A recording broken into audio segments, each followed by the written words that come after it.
हम लोग को 4 दिन से नोटिस। आप तो भाजपा से हैं, फिर भी आप। हाँ, हमारे साथ ही यही तो हम यही तो पलीता लगा रहे हैं। क्या मतलब? हाँ। आप भी भारतीय जनता पार्टी का। सब व्यापारी हैं। बहुत अब शर्म आ रही कि मैं इस पार्टी का कार्यकर्ता हूँ, भारतीय जनता पार्टी का। पूरा शहर हमास बन रहा है, ना एक अधिकारी सुन रहा है, ना यहाँ के मंत्री महापौर सुन रहा है। सुनेगा कौन हम लोगों की? कौन सुनेगा? बाहर लगा चुके हैं। कौन सुनेगा इस शहर में? हमारे घर के बगल दाहिने मंत्री है, बाएं महापौर, दोनों नहीं सुन रहे हैं। हम इनके काडर वोट है शुरू से, जब इनकी एक सीट थी तब हम इनके साथ दे रहे हैं, तन मन धन से इनका हम लोग साथ दे रहे हैं। उसके बाद भी लोग हमारे साथ क्या कर रहे हैं? सिर्फ हम लोग के इज्जत जेब और गर्दन काटने का काम कर रहे हैं। हमारे बच्चे बेरोजगार पड़े हुए हैं, उसके लिए कोई व्यवस्था नहीं है। हमारी रोजी रोटी चल, व्यापार हमारा आधा होता जा रहा है, उसके लिए हम लोग को कोई सरकार व्यवस्था नहीं। सिर्फ गरीब के नाम पर कितना गरीब की मदद करके हम लोग मध्यम वर्ग के कैसे जिए पहले बताइए। हम लोग अपना दाल रोटी चलाने के लिए संघर्ष कर रहे हैं, ये लोग उसको भी नहीं समझ रहे हैं। अरे 2 फीट तोड़ को आपको क्या मिलेगा? हमारा तो 4 लाख 3 लाख का खर्चा बढ़ जाएगा, पूरा मकान हमारा गिर जाएगा। ये कौन सा नियम, कौन लोग किस तरह बता रहे हैं, हम लोग नहीं जान पा रहे हैं। मेला नहीं है हमारे यहाँ, कोई भीड़ नहीं है, उसके बावजूद भी जबरदस्ती 15 मीटर तोड़ा जा रहा है। और मुझको मेरा पूरा मकान गिराने के हमको नोटिस कल दिया गया है कि आप अपना पूरा मकान ध्वस्तीकरण कर दीजिए। आप भी भारतीय जनता पार्टी के कार्यकर्ता हैं, कितने साल से? 15 साल से। 15 साल से आप कार्यकर्ता हैं। की बात नहीं कर रहा, हम समाज की बात कर रहा, मैं समाज की बात कर रहा। नहीं, पहले आप पूरी बात सुने, आप पहले पूरी बात सुने। भारतीय जनता पार्टी ने ग्राउंड लेवल पे एक आम जनता के लिए जो सुविधा दिया है वो कोई सरकार दे नहीं सकती। बोलिएगा नहीं, प्लीज प्लीज सुनिएगा, सुन लीजिए, मैं आपको भी सुनूंगा। क्यों? क्योंकि प्रयागराज में अतीक जैसे लोगों को, अतीक, पहले मैं बात सुनने की कोशिश करिए, आप पहले बात तो सुनने का कोशिश करिए।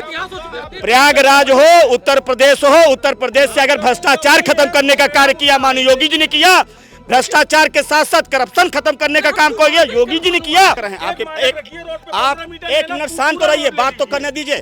प्रयागराज, आप प्रयागराज में घूम लीजिए। जब से माननीय योगी आदित्यनाथ जी सरकार बनी है, प्रयागराज में चौड़ीकरण हुआ है। प्रयागराज को एकदम जिस तरह से एक बोला जाता है ना, दिव्य भव्य बनाने का कार्य कोई किया है, योगी आदित्यनाथ जी ने किया है। बाकी सरकार में आए हुए जितने भी ज्वाइनिंग हुई है, गलत तरीके से हुई। आज थाने पे कौन बैठा है? उन्हीं के लोग बैठे हैं। नगर निगम में कौन बैठे हैं? उन्हीं के लोग बैठे हैं। ऐसे अधिकारियों के ऊपर कड़ी से कड़ी कार्रवाई होनी चाहिए, क्योंकि माननीय योगी जी की सरकार को बदनाम करने का कार्य अगर कोई कर रहा है उत्तर प्रदेश में, तो प्रयाग प्रशासन या उत्तर प्रदेश प्रशासन इनके ऊपर भी थोड़ा कार्रवाई करने का कार्य करना चाहिए। बंधन नहीं, गठबंधन से आप मोदी जी को, क्योंकि आपको मालूम होना चाहिए 100 कुत्ते एक शेर का शिकार नहीं कर सकता। किस लिए हुआ? अब क्या है, अब अगर कहीं भी किसी भी युवा के भविष्य न अंधकार में हो कि वो तो मान लीजिए पेपर लीक हुआ, मान लीजिए उसको मिल गया तो उसका जो है तो पास हो गया। नमस्कार, मेरा नाम राघव है और आप पॉलिटिक्स देख रहे हैं। पॉलिटिक्स की चुनाव यात्रा इलाहाबाद पहुंची है और आज इलाहाबाद के सर्किट हाउस में उप मुख्यमंत्री केशव प्रसाद मौर्य का कार्यक्रम होना था। कार्यक्रम रद्द हो गया है, लेकिन तमाम भारतीय जनता पार्टी के कार्यकर्ता समर्थक हमारे बीच में हैं। कुछ वकील भी हैं जो अपनी कुछ मांगे लेके आज डिप्टी सीएम से मिलने आए थे, लेकिन फिलहाल डिप्टी सीएम का कार्यक्रम रद्द हो गया है, तो हम उनसे बात करेंगे, जानने की कोशिश करेंगे। क्या नाम है आपका? अशोक केसरवानी नाम है हमारा। अशोक जी, क्या लग रहा है ये जो इस बार का दावा है कि अब की बार 400 पार, वो कितना मजबूत है? बिल्कुल 100% मजबूत है। हाँ। सरकार इतना बढ़िया काम करे, उसका कोई जवाब ही नहीं है। लेकिन जो अपने शहर इलाहाबाद में कुंभ मेला के नाम पे जो पीडीए के अधिकारी हैं, उस पर ये लोग पलीता लगा रहे हैं। ये लोग नहीं चाहते कि यहाँ पे सरकार 400 पार करे या यहाँ की सीटें निकलें। हर आदमी की जबरदस्ती के 2 फीट 1 फीट आधा फीट मकान तोड़ने की नियत नोटिस देकर जबरदस्ती हैरेसमेंट कर रहे हैं, जिससे आदमी के मन में गलत भावना जा रही है। अब जिसका सर 72 और 75 और 55 से मकान बना, उसको कहते हैं 2 फीट तोड़ रहे, उसका पूरा मकान नहीं गिर जाएगा। 70 साल का पुराना मकान अगर 2 फीट तोड़ने से क्या बचेगा? क्या एक जगह आप 9 मीटर का मानक बनाएंगे, एक जगह 12 मीटर बनाएंगे, एक जगह 15 मीटर, कौन सा तरीका है? अगर एक रोड है उसको एक मानक होना चाहिए। कहीं पर भी अगर आप जनता के साथ अगर हम लोग देखिए, नंदी जी के पास हम लोग एप्लीकेशन दे चुके, उन्होंने ऑर्डर भी किया कि नहीं 12 मीटर होना चाहिए, उसको ये लोग नहीं मान रहे हैं। ये मेयर साहब को कहा, उन्होंने भी कहा कि नहीं 12 मीटर से कोई नहीं मान रहे। हम लोग इसी बात के लोग केशव मौर्य के पास आए थे कि इनसे भी एक बार कह ले कि हम लोग कोई तो हमारी मदद करें। हम इनके काडर वोट है शुरू से, जब इनकी एक सीट थी तब हम इनके साथ दे रहे हैं, तन मन धन से इनका हम लोग साथ दे रहे हैं। उसके बाद भी हमारे साथ क्या कर रहे हैं? सिर्फ हम लोग के इज्जत जेब और गर्दन काटने का काम कर रहे हैं। हमारे बच्चे बेरोजगार पड़े हुए हैं, उसके लिए कोई व्यवस्था नहीं है। हमारी रोजी रोटी चल, व्यापार हमारा आधा होता जा रहा है, उसके लिए हम लोग को कोई सरकार व्यवस्था नहीं। सिर्फ गरीब के नाम पर कितना गरीब की मदद करके हम लोग मध्यम वर्ग के कैसे जिए पहले बताइए। हम लोग अपना दाल रोटी चलाने के लिए संघर्ष कर रहे हैं, ये लोग उसको भी नहीं समझ रहे हैं। अरे 2 फीट तोड़ को आपको क्या मिलेगा? हमारा तो 4 लाख 3 लाख का खर्चा बढ़ जाएगा, पूरा मकान हमारा गिर जाएगा। ये कौन सा नियम, कौन लोग किस तरह बता रहे हैं, हम लोग नहीं जान पा रहे हैं।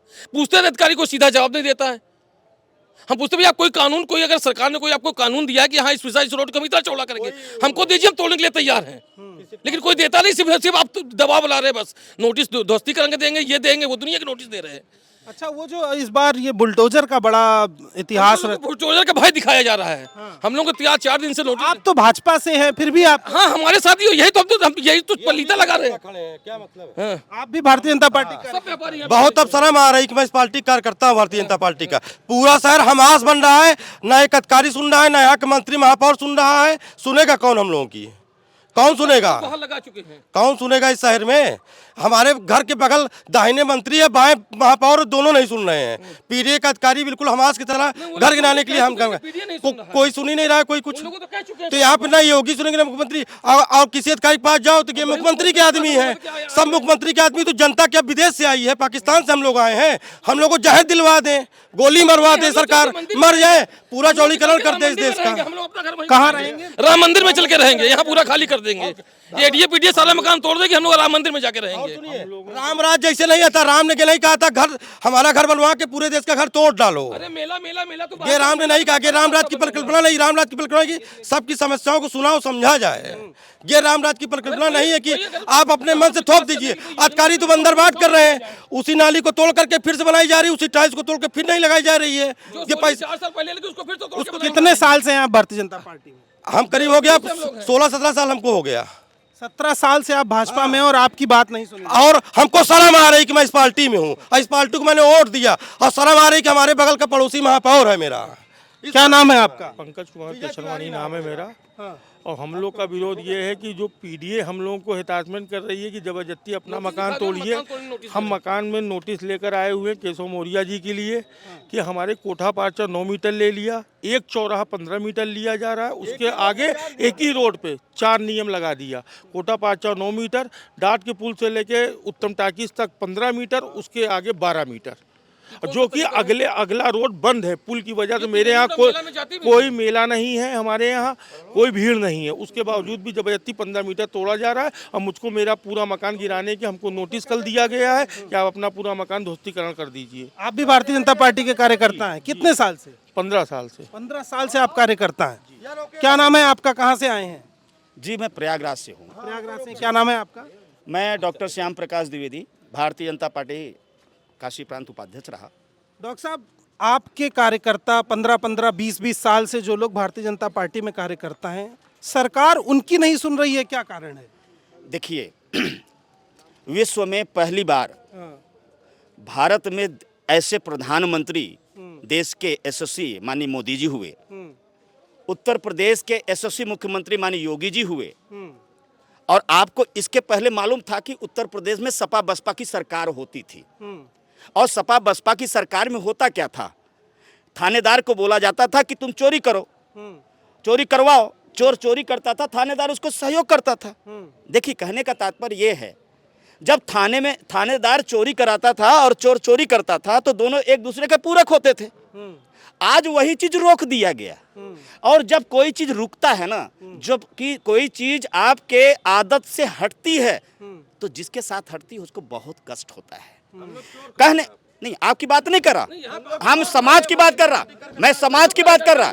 नहीं, पहले आप पूरी बात सुने, आप पहले पूरी बात सुने। भारतीय जनता पार्टी ने ग्राउंड लेवल पे एक आम जनता के लिए जो सुविधा दिया है वो कोई सरकार दे नहीं सकती। बोलिएगा नहीं, प्लीज प्लीज सुनिएगा, सुन लीजिए, मैं आपको भी सुनूंगा। क्यों? क्योंकि प्रयागराज में अतीक जैसे लोगों को, अतीक, पहले मैं बात सुनने की कोशिश करिए, आप पहले बात तो सुनने का कोशिश करिए।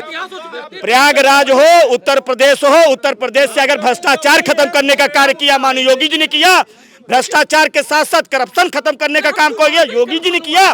और कोई भी चीज चाहे वो पीडीए की बात कर रहे हैं, नगर निगम पीडीए, वो आपके समाज को, नगर को बसाने काम करता है। वो अधिकारी आपका कागज देख रहा है, अगर आपका नहीं जबरदस्ती कोई किसी के साथ गलत हो नहीं रहा है। योगी सरकार में कोठा 9 मीटर हो गया। देखिए कोठा पार्चा की बात आप कर रहे हो तो कोठा पार्चा 12 मीटर हो गया। देखिए कोठा पार्चा की बात आप वहां पे, मैं मीडिया से कहूंगा कि वहां पे जाके देखे कोठा पार्चा में क्या ऐसी सुविधा है। 9 मीटर की नाली बनी है। अगर चौड़ीकरण हो रहा है तो आपके लिए ही नहीं है, पूरे जनता के लिए है, महानगर के लिए है, ठीक। और पूरा नहीं सुनिए, आज सिर्फ प्रयागराज सुनिए पहले देखिए मेरा एक मिनट कोई भी मानक आप देख रहे हैं, आप एक मिनट शांत तो रहिए, बात तो करने दीजिए। प्रयागराज, आप प्रयागराज में घूम लीजिए। जब से माननीय योगी आदित्यनाथ जी सरकार बनी है, प्रयागराज में चौड़ीकरण हुआ है। प्रयागराज को एकदम जिस तरह से एक बोला जाता है ना दिव्य भव्य बनाने का कार्य अगर कोई किया है, योगी आदित्यनाथ जी ने किया है। देश के यशस्वी प्रधानमंत्री माननीय मोदी जी और योगी जी ने जिस तरह से देश और प्रदेश की जनता के लिए दिनों रात मेहनत करके लिए आज विश्व पलट में भारत को एक स्थान दिलाने कार्य किया गया है। तो आपको मैं कहना चाहता हूं, जब बहुत बड़ी चीजें, जब देश के साथ प्रदेश के साथ होती है तो छोटी छोटी बातों को हमको आपको समझ के आगे बढ़ना होगा। एक छोटी बात, एक मिनट, एक सवाल मेरा भी है। मेरा सवाल ये, आप कह रहे हैं कि पूरे देश में क्राइम खत्म हो गया, अतीक का घर गिर गया। पिछले 7 साल में 10 पेपर लीक हुए। भारतीय जनता पार्टी की सरकार है, क्या कर रहा था बुलडोजर और क्या कर रहे थे अधिकारी? जी, मैं आपके मीडिया के माध्यम से माननीय योगी जी से कहना चाहता हूं, माननीय योगी जी, आप उत्तर प्रदेश में मुख्यमंत्री के रूप में हैं, लेकिन सपा बसपा की सरकार में आए हुए जितने भी ज्वाइनिंग हुई है गलत तरीके से हुई। आज थाने पे कौन बैठा है? उन्हीं के लोग बैठे हैं। नगर निगम में कौन बैठे हैं? उन्हीं के लोग बैठे हैं। ऐसे अधिकारियों के ऊपर कड़ी से कड़ी कार्रवाई होनी चाहिए, क्योंकि माननीय योगी जी की सरकार को बदनाम करने का कार्य अगर कोई कर रहा है उत्तर प्रदेश में तो प्रयाग प्रशासन या उत्तर प्रदेश प्रशासन इनके ऊपर भी थोड़ा कार्रवाई करने का कार्य करना चाहिए। नहीं, मैं ये नहीं समझ पा रहा हूं कि एक पेपर लीक हो गया, 2 पेपर लीक हो गया, 3 पेपर लीक हो गए, अब तो अधिकारी आइडेंटिफाई हो जाने चाहिए थे। ये 7 पेपर, यूपी बोर्ड का इंटरमीडिएट का पेपर लीक हो रहा है। मैं आपको बताना चाहता हूं, सपा बसपा की सरकार में खेतों में कापियां लिखी जाती थी। सपा बसपा की सरकार में खेतों में बंडलों के लड़कों को बैठा के लिखी जाती थी। मैंने आपसे कहा ना, किसी की आदत अगर गलत हो चुकी है तो उसकी आदत को छुड़ाने के लिए थोड़ा सा समय लगेगा। अब योगी जी से आप कितना चाहते हो? दूसरे पंचवर्षीय का 7वां साल है।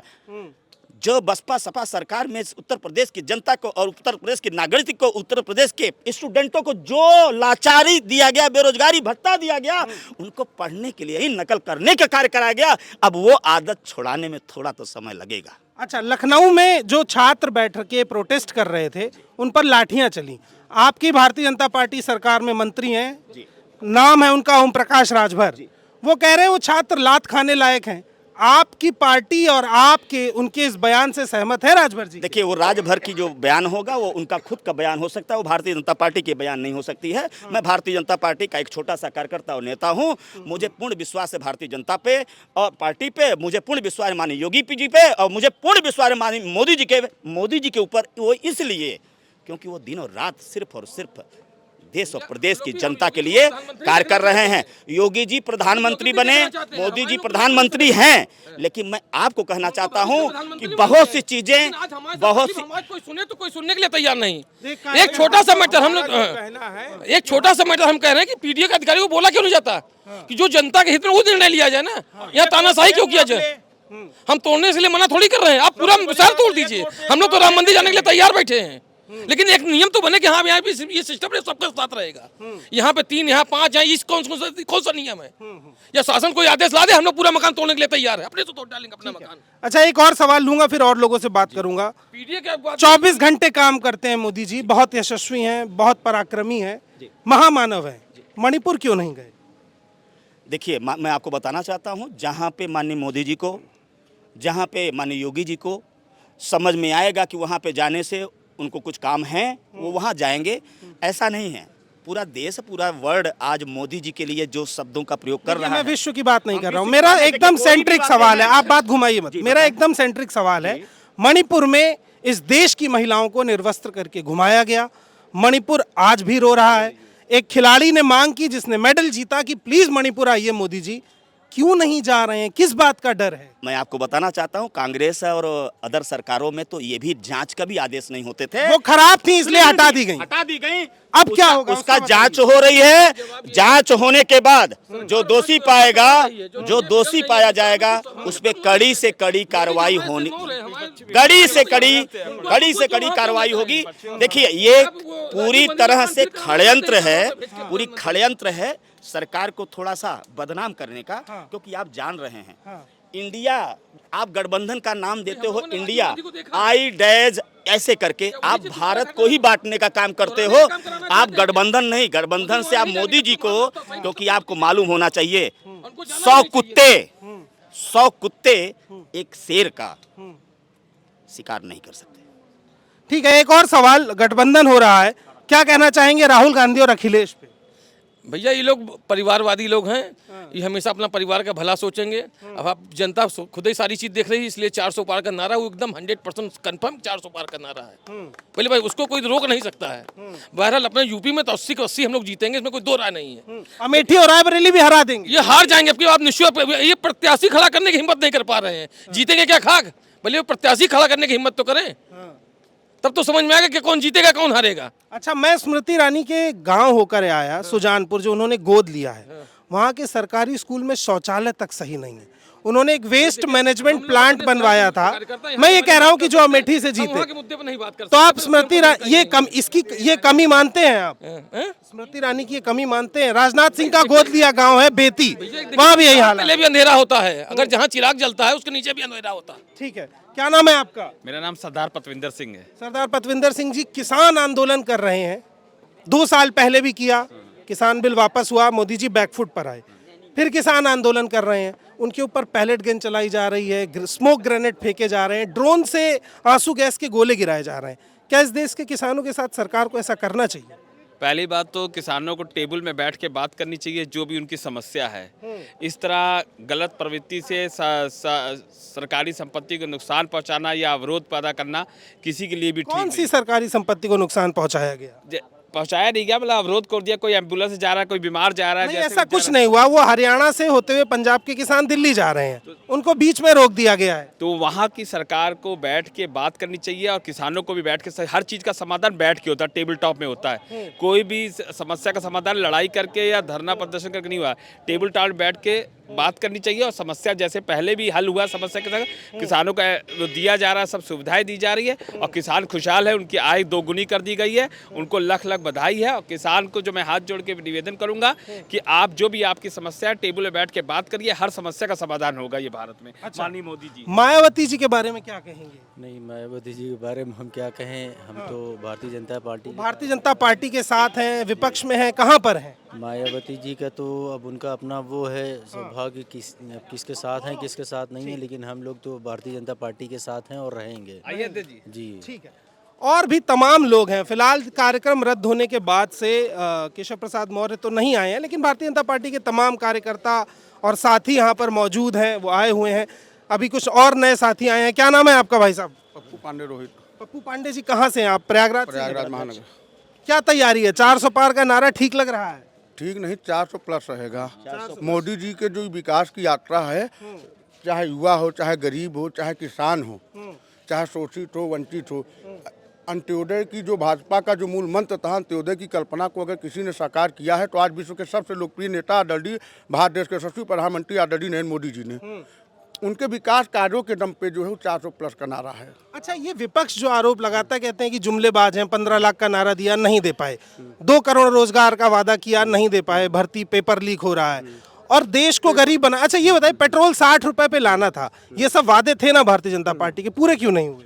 देखिए, जो आपने महंगाई की बात की या जो पेपर लीक का मामला की बात की, आप जैसे हम यहीं प्रयागराज की बात करते हैं, पेपर लीक का मामला, पहले के जो पेपर जो भी नौकरियां हुआ करती थी, 2-3 जिलों विशेष तौर पे एक जाति विशेष लोगों के लिए नौकरियां हुआ करती थी। किस जाति की? आप देखिए स्पेसिफिक बात, यादव बिरादरी के लिए। क्या कौन करता था ऐसा? सिर्फ ये करने जो मुखिया हुआ करते थे उनके, अखिलेश यादव, मुलायम यादव, शिवपाल यादव मिलके 10 लाख रुपए 20 लाख रुपए में होती थी। हाँ, यही लोक सेवा आयोग था। हम लोग जो है युवा मोर्चा, जी हमारे बड़े भाई श्याम जी हैं, इन्हीं के नेतृत्व में जो है लोक सेवा आयोग पे हम लोग जो है धरने बैठे थे। तो कहने का मतलब ये यादव आयोग हो गया था, किस लिए हुआ? अब क्या है, अब अगर कहीं भी किसी भी युवा के भविष्य न अंधकार में हो कि वो तो मान लीजिए पेपर लीक हुआ, मान लीजिए उसको मिल गया तो उसका जो है तो पास हो गया, इसीलिए पेपर पहली बार लीक हुआ, जानकारी हुई। और सबसे बड़ी चीज़, पहली बार तो नहीं हुआ, 9 पेपर लीक हुए हैं। 9 पेपर लीक हुए, लेकिन चाहे पुलिस वाला पेपर भर्ती रहा हो, चाहे आरओ वाला रहा हो, दोनों को इसीलिए कैंसिल किया गया ताकि किसी छात्र के साथ, उसके भविष्य के साथ खिलवाड़ न हो पाए। हाँ, ठीक है। हाँ, क्या कहेंगे जो विपक्ष का पूरा गठबंधन है, चाहे उसमें अखिलेश यादव की बात हो, राहुल गांधी की बात हो, का गठबंधन राहुल गांधी भारत जोड़ो न्याय यात्रा चला रहे हैं, क्या उस पे क्या कहना किसको जोड़ना चाह रहे हैं? भारत जोड़ो की बात कर रहे हैं, इंडिया में बीच में कामन उमन लगे हैं। नहीं, कामन के साथ साथ जो इंडी और भिंडी गठबंधन था वो शुरू हुआ। आज ममता बनर्जी अपना अलग खेल, मतलब अपने हर एक प्रत्याशी कांग्रेस खिलाफ लड़ा दी। उन लोग का गठबंधन सिर्फ दिल्ली में वही था, दूल्हा कोई डिसाइड नहीं था, सब जो है बाराती थे और सब बनना चाहते थे दूल्हा। हाँ, तो अब जब आपस में बात हुई दूल्हा बनने लायक हो, हाँ, जब सीट कहाँ से तब गठबंधन तो इनका शुरू होने पहले ही खत्म हो गया था। क्या कहेंगे आप? ये बताइए, देखिए नीतीश कुमार चले गए, नहीं, नीतीश अब वो वापस भी आ सकते अभी हैं। आपने थोड़ा सा नकल का ये सब बातें आपने किया, गठबंधन की बातें की। मैं आपको बताना चाहता हूँ, सपा सरकार में लोक सेवा आयोग आप जानते हैं। मैं इस मुद्दे पे इसलिए नहीं जाऊंगा, मेरी एक छोटी सी बात वहीं सुनिए। से खींच के आ रहा हूँ। लोक सेवा में बैठा अनिल यादव, करीब मैं 3 महीने कंटिन्यू विद्यार्थी परिषद के साथ में उनका नेतृत्व किया। और लोक सेवा आयोग में बताना चाहता हूँ कि पहली बार यादव आयोग लिखने का कार्य किया गया। और अगर 10,000 की फोर्स में अनिल यादव और सपा सरकार को चैलेंजिंग करते हुए ताला लगाने का कार्य मैंने किया था। और उसके बाद से ही अनिल द्विवेदी हटे वहां से। कहने का तात्पर्य सिर्फ ये है कि अगर आपको खाना टाइम पे न मिले, जो आपकी टाइमिंग है, डॉक्टर कहता है हर काम आप टाइम पे करें, लेकिन अगर वो टाइम बेटाइम हो जाता है तो नकल के लोग, नकल कराने वाले लोग सपा बसपा के अधिकारी हैं। आज उनके ऊपर थोड़ा सा प्रेशर पड़े तो हमने कहा ना, धीरे धीरे कलर भी चेंज हो जाता है धोने से, तो धीरे धीरे दाग भी हटेंगे और सपा बसपा अब उत्तर प्रदेश में आने वाले नहीं है। मैं बता, क्या नाम है आपका? इंद्रजीत मौर्य नाम है, मैं इलाहाबाद। कहाँ से आए? इलाहाबाद। यार, आपके विश्वविद्यालय में तो 400% फीस वृद्धि हुई, उसको अभी तक वापस नहीं लिया गया। छात्र इतने दिन आंदोलन करते रहे, गरीब छात्र पढ़ नहीं पाएंगे, मांगे थी, क्या कारण है? इलाहाबाद विश्वविद्यालय में 400% फीस वृद्धि हुआ। उस 400% वृद्धि में हम लोगों ने आंदोलन भी किए। इलाहाबाद विश्वविद्यालय की वाइस चांसलर कुलपति मैडम से अपनी बातों को आवाज़ उठाई। आप लोग देखे होंगे कि हम खुद आमरण अनशन पे बैठे थे, तमाम तरीके से हम लोग आंदोलन किए, लेकिन हम लोग का आंदोलन असफल इसलिए रहा कि मैडम का कहना था कि जब से विश्वविद्यालय का निर्माण हुआ है तब से फीस वृद्धि नहीं की गई थी। तो 400% फीस वृद्धि हुआ है समय के अनुसार, वातानुकूलित समय में। इसको सही मानते हैं आप? फीस देखिए क्या है कि फीस वृद्धि तो हम किसी भी तरीके से सही नहीं मान सकते हैं, लेकिन उसमें कहीं ना कहीं इलाहाबाद विश्वविद्यालय की कुलपति का पूरा उसमें रोल रहा है कि कुलपति फीस नहीं बढ़ा सकता, फीस सरकार बढ़ाती है। देखिए, हमको पूरी तरीके से हम जब देखें उसकी चीज़ों को पूरा से पढ़ें, अच्छे से जाने, उसके अंदर तक गए, तो हम लोगों ने एक चीज़ पाया कि सरकार ने नहीं कहा था कि आप 400% फीस वृद्धि एक साथ कर दीजिए। तो कुलपति सरकार की ही नहीं मान रहे हैं। सरकार ने ये नहीं कहा था। सरकार, हाँ, जरूरी है, समय के अनुसार चीज़ों में महंगाई हर एक में आ रही है, समय के अनुसार बदलाव होना चाहिए, लेकिन गवर्नमेंट ने नहीं कही थी कि 400% फीस वृद्धि एक साथ कर दी जाए। इसके लिए कहीं ना कहीं कुलपति जिम्मेदार है इलाहाबाद विश्वविद्यालय की। ये तो और शर्मनाक है कि आप मुख्यमंत्री आपके, प्रधानमंत्री आपके, उप मुख्यमंत्री आपके, विधायक 300 से ज़्यादा आपके, और कुलपति आपकी नहीं सुन रहा है। ऐसा नहीं है। देखिए क्या होता है कि जब कोई छात्र होता है, जैसे मैं अभी अपने आप को यहाँ रिप्रेजेंट किया हूँ एक छात्र के नाते, तो हमारा दायित्व और कर्तव्य बनता है कि अपनी आवाज़ों को उठाएं। आप भारतीय जनता पार्टी के कार्यकर्ता हैं? अपनी आवाज़ों को उठाएं। कार्यकर्ता हैं आप? हम राष्ट्र सेवा से जुड़े हुए हैं। और राष्ट्र निर्माण में युवाओं की क्या भागीदारी होनी चाहिए, आप ये बताइए। मैं साधारण सी बात जानना चाहता हूँ कि युवा अगर 900 रुपए दे करके पढ़ रहा था तो वो 4,000 देगा, ये सही है? युवा अगर 900 दे के पढ़ रहा था तो 3600 रुपए जो 400% फीस 4% उसमें फीस वृद्धि हुआ था, कतई वो नहीं है। लेकिन क्या होता है कि जब कभी भी कोई भी संस्था होती है, विश्वविद्यालय होता है, तो वहाँ पे जैसे मैं बताया ना कि वहाँ आज़ादी के बाद से लगभग जब से विश्वविद्यालय का हुआ था स्थापना, तब से इतनी ज़्यादा फीस तो हर एक कॉलेजों में, इंस्टीट्यूशनों में बढ़ता है, लेकिन अचानक इतना बढ़ना कहीं से भी उचित नहीं था। नहीं उचित था। क्या नाम है आपका? गोपाल बाबू जायसवाल। गोपाल बाबू जी, क्या लग रहा है इस बार? 400 पार। 400 पार। और विपक्ष तो कह रहा है कि इस बार 400 पार नहीं हो पाएगा। विपक्ष का काम है कहना। राहुल गांधी के बारे में क्या कहेंगे? राहुल गांधी तो जो भारत जोड़ो न्याय यात्रा पे निकले हैं, तो कांग्रेस पार्टी ने तो भारत को पहले ही खंड खंड कर दिया, भारत को पहले ही तोड़ के रख दिया है। कहाँ पे तोड़ा था? अरे पाकिस्तान गया, बांग्लादेश गया। बांग्लादेश कांग्रेस ने तोड़ा, बनाया तो उसी के तो बनवाया। बांग्लादेश तो पाकिस्तान था, उसको इंदिरा जी ने अलग था, हाँ, तो उसमें कांग्रेस अलग देश बनाया। तो अलग देश बनवाया तो किसने बनवाया? किसने पहले मान्यता दिया? कांग्रेस पार्टी ने दिया। और आजादी किसने दिलाई इस देश को? आजादी तो क्रांतिकारियों ने दिलाई। कौन थे क्रांतिकारी? नेहरू नहीं थे क्या? नेहरू थे। हाँ। नेहरू तो चापलूसी करते थे अंग्रेजों के। अच्छा, किसकी? अंग्रेजों के। 10 साल रहे जेल में नेहरू। कौन? नेहरू जी कभी नहीं रहे। आप बताइए कब रहे? अच्छा, आपको लगता है नहीं रहे? रहे होंगे। हाँ। 10-20 दिन रहे होंगे, 10-5 दिन रहे होंगे, लेकिन 10 साल तो नहीं थे। तो आपकी जानकारी गलत है, आपको देखना चाहिए। नेहरू जी 10 साल जेल रहे। अच्छा, एक और आखिरी सवाल लेना चाहूँगा। इस सरकार में सब कामकाज ठीक हो रहा है, तो विपक्ष जो अखिलेश यादव हैं, राहुल गांधी हैं, ये लोग जो आरोप लगाते हैं कि इस सरकार में भ्रष्टाचार है, उसमें कितनी सच्चाई है? पर्चा लीक होता है। भ्रष्टाचार तो कहीं कहीं है, हाँ। और अच्छी तरीके से है। उसका मात्र कारण यह है कि अभी जो विपक्ष से समर्थित अधिकारी हैं, वो बैठे हुए हैं सरकार को बदनाम करने के लिए। ठीक। तो ये थी आज की रिपोर्ट। हम पहुंचे थे circuit house, Bharatiya Janata party का कार्यक्रम था। बीजेपी के कुछ कार्यकर्ता भी भाजपा से नाराज हैं, लेकिन 400 पार के नारे को दावेदारी के साथ रखा जा रहा है। ये भी कहा जा रहा है कि इंडिया गठबंधन कमज़ोर है, दूल्हे तमाम हैं, अभी तय नहीं हुआ है कि मुख्य दूल्हा कौन है, बाकी सब बाराती हो गए हैं।